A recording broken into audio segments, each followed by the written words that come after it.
part 2 of my eyeshadow palettes I reached for the most, or whatever I plan on calling this video. I don't know yet, but I had to come here and grab some of the other things that I didn't have at home to make sure I showed them here. So let's go ahead and get started on part 2. So I had to grab one more palette that was in the corner. Okay, so I'm gonna do what I did last time. We're gonna do affordable, then we're gonna go into the more like indie brand type stuff, and then we're gonna go to the high-end stuff, and then I will actually finally be done. So I'm gonna start off with these e.l.f. bite-sized shadows. I have like 5 of them. Of course, the green one is on top because it's my favorite one. This is hot jalapeno. Then I have berry bad. I have truffle.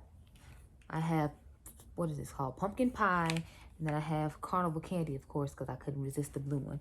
But I plan on actually using carnival candy more with like the truffle one, because I feel like this dark brown will work nice with it, and then I'll use the blue. This is like this one and the pumpkin pie ones are the newest ones to my collection, so they're the only ones I haven't used. I've used all the other ones. I actually have, I think, cream and sugar somewhere as well. Or is this cream and sugar? Sorry, no, this is cream and sugar. Truffle is at home, I believe. I need to find it and add it here. But anyway, these are really nice shadows for, you know, their price point. They do a decent job of, you know, giving you a decent eye look. I need to leave the rest of them out though, because I've used this one, and I think I compared it to like the Fenty ones or something like that, but I haven't used I just want to reuse this green one, and then I need to actually use this combination like I talked about, and then use this with something. What, I don't know, because the oranges in here are actually going to really show up on my skin tone that well. So I'm gonna have to figure out what I'm gonna pair this with, and I want to pair this with the what's the Glam Life Veggie palette. So that's what I plan on doing with those. Next, I have another e.l.f. palette, so I figured we get e.l.f. out the way. I have the Retro Paradise palette. That's what it's called, right? Yeah. If you all remember, I compared this to the what is it, the Juvia's Place Magic Mini palette, because they have similar color stories, and I did a warm eye look with both of them so you can see how they looked. I actually really like this palette. I have reached for it 3 or 4 times this year, which is a big deal because y'all know I'm constantly reviewing stuff all year long. So the fact that I got to reach for this like 3 or 4 times says a lot about it. I'm quite impressed with it. Another one is going to be like a newer one. So the Juvia's Place Wahala 2 palette. If you all didn't see my first impression, it went up this week. I am obsessed with this palette, and I feel like we all know why. It's like, what, like 2 rows of blues and purples, and then there's a green one, and then they got a little bit of pink in here. I don't really care about this orange row, but you know, since it's there, whatever, it's fine. But yeah, overall I really like this palette way more than the first one, so I'm super excited to have it and play with it some more. So it is definitely a palette that I will be reaching for a lot when I have free time to do so, which is actually this week, because I have this whole week off of work next week. So yeah, we have the Wet n Wild 40 palette. So this one is an awesome deal. You can find this in Walmart for like 20 bucks. And you know, Wet n Wild's website always has like 40% off stuff and 30% off stuff. They're always having a sale. So I would definitely recommend that you grab this. I really like it. I'm not a James Charles person. So when they came out with this, I was like, look at God. Because I was not giving Morphe any coin. I am not a Morphe stan. I don't buy Morphe stuff. The only thing I'll halfway try when it comes to Morphe is when they team up with Jaclyn Hill. But otherwise, it's like Morphe kick rocks. I'm sorry. So this palette is wonderful, and they don't use the same tones that he does. Like some of the ones he has are matte, and these are like shimmers instead. So it's like, it's a great start off palette because it's only like 20 bucks.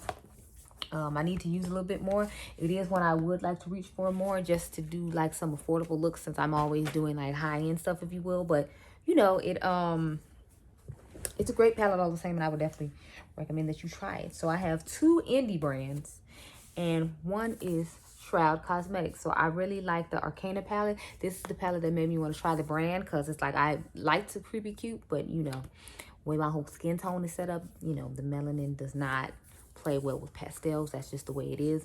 So it's like, I had the creepy, I was looking at the creepy cute, and then I saw they came out with this, and then they had a bundle of all 3 when the pandemic first started for like 100 bucks. So I got this one, the Divinity one that they have out, and then of course the creepy cute. And this one was of course my favorite, because look at this whole little cool tone section right here. It was like, this cool tone section was made for me. And the warm tones in here are okay. I mean, I'm not really a warm tone person, so I rarely use this side, but I do combine stuff from this side with this side to make nice looks. If you all saw my recent video, I did this I did a recreation of Lily Living Life's look with the greens and blues in here, and then I did take from this gold shade. It's a really nice palette, and I plan on using some more during the fall, so that is why it's in this portion of the video. I actually have it out right now to compare to the Butte Beam palette that's supposed to be coming to me, because I ordered it on the, I didn't order on the pre-launch because they had ran out. I ordered on actual launch date, and I'm just waiting for it to come along with the Terra Moon palette I ordered for the holidays. So I'm just waiting on a few more palettes to come in, but I got like 4 new palettes I need to try out today. So it's like, oh God, I'm not going to try all of them today, obviously. I'm just going to try to stick to the Natasha Denona one, since I figured that's the one you all want to see the most, and I can put it up on Saturday. But we're going to talk about this Nomad Orient Express palette. So this week, you all saw this video of me trying out this palette for the first time. This is my first time trying out the brand. For the longest time, I had been wanting to try them out, but it's like I didn't see any palettes that I felt like were really like calling my name. And I feel like this one doesn't call my name that much either, because it's like you have this shade I can't use, and this shade I can't use, and this shade I can't use, and this shade that I can barely use. Like I think I used this in the video, and it was like my skin tone or something like that. So there's a few shades in here I still necessarily don't like, but overall I like the quality of the palette. So it's like I'd be willing to buy some more stuff from them. It's just, this is the one that caught my interest to start off with. Now I want to buy the Harajuku one, just because, again, I just talked about how I love pastels, even though they don't necessarily work for me. So I want to get that one to see how it works. But I would definitely suggest if you try this one out, wait for a sale though, because I feel like this was kind of high. I think it's like $48 or $50, something like that. And I thought that was kind of high. So I wouldn't recommend it at that price, but if you can catch it on sale, then go ahead and check it out. I know people have codes, like I think Karen Harris might have a code. If not, you can always use thank you 10 and get a discount on Nomad Cosmetics. So there's that. Now we're gonna get to some high-end stuff. So this little ABH Norvina mini pro pigment palette volume 3, when I saw this in this color story, y'all, I was just like, yes, I knew. When I saw this, I knew I needed to have it. This is just gorgeous. And I'm not really usually big on reds, but it's like I usually use like the blues and greens and then tie in a little bit of the red. Like I might put this on the outer V, but I would use like this green, or I'd use this red. And when I do feel like doing a red look, I am somewhat excited to use this one for that. But this shimmer right here is really what does it for me. This blue to purple like shifting shimmer, and then the blues and the greens with that, I feel like just give a gorgeous look. But I have used the reds with this as well and made a nice look. I just think this is a nice palette overall. I wish there were a little bit more shimmers, but it's like one row of shimmers over here at the top. But to me, this is only an inner corner highlight all the time, and then this is a glitter, so it's like how often I'm reaching for this? Not at all. And then this shimmer right here is the only really shimmer that you have. But it's a nice palette overall for what it is, and I definitely recommend it. I know it was on sale when I bought it, and then I think I bought Diypansy, all 3 of the mini ones, because those were the ones that were on sale, and I know she had really wanted to try it, so I figured she could try out the mini one. But the formula of the mini and the big ones aren't the same, so I don't know if that was necessarily a good idea. But anyway, let's get into my last high-end palettes, which are all by, of course, Mother Pat. So I got the what is it, Divine Rose 2 Artistry palette. This palette is just stunning. And one of the quads that just came out with for holiday, I plan on matte palette mashing up with it, because it's just so beautiful that you can't. So I got the limited edition rose gold packaging, because you know I just had to be extra and have it that way. And then the Sexual Terrestrial shade is of course the standout shade here, because it's like pink, but then like you see in the mirror right there, it's green. So look in the mirror and then you see it's green, but then you see right here it's pink. So that's the standout shade in this palette for sure. I do like this pink a lot though.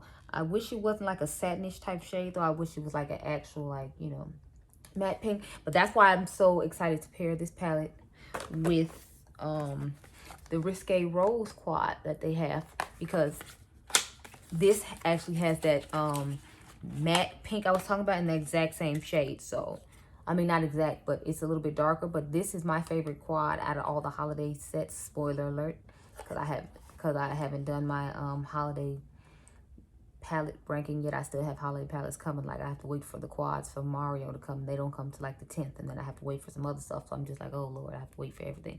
But yeah, this is what this quad looks like, and this is what I was talking about. Like this shade right here is an actual matte, whereas this one is a shimmery shade. But I like both of them. And as you saw, this is in there as well. I really love this, and I will be using it more. So now we have killed 2 birds with 1 stone. And you can look out for the palette mashup for that. Why isn't my box cooperating? Why? Thank you. I do prefer the string tie boxes as well. So it's like I'm not necessarily liking this. I mean, I like the packaging on it, but I wish it just had the strings like my Nocturnal Nirvana does, which you all will see in the first video, because that one and ritualistic rolls are just everything, and I feel the need to, you know, use them a lot. Like, I think I brought Nocturnal Nirvana back with me after I had taken it home, because I just came out with another look idea I wanted to do, and I was like, yes. But I can't find the palette I'm looking for, which is kind of making me upset, because I'm like, I need to know where it is. Like, y'all, I just need to know to make sure it's safe, because it's my Viseart Grande Pro 3 palette, and I have not seen it, and I'm like, I need to see it.